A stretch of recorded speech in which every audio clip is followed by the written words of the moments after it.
শ্রমিক দল ঢাকা মহানগর দক্ষিণের সংগ্রামী আহ্বায়ক সুমন ভূঁইয়া, সংগ্রামী সদস্য সচিব বদরুল আলম মজুমদার, আমরা তাকে ধন্যবাদ জানাই। আমাদের মাঝে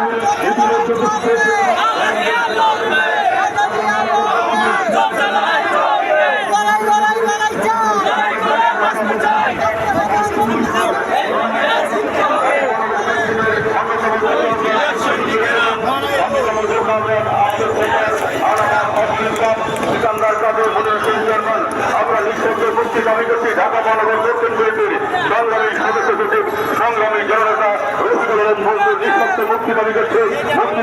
ঢাকা মহানগর দক্ষিণের অন্যতম যুগ্ম আহ্বায়ক তানভীর আহমেদ রবিডেন এই পর্যায়ে বক্তব্য রাখবেন বাংলাদেশ জাতীয়তাবাদী ছাত্রজীবী দল কেন্দ্রীয় নির্বাহী কমিটির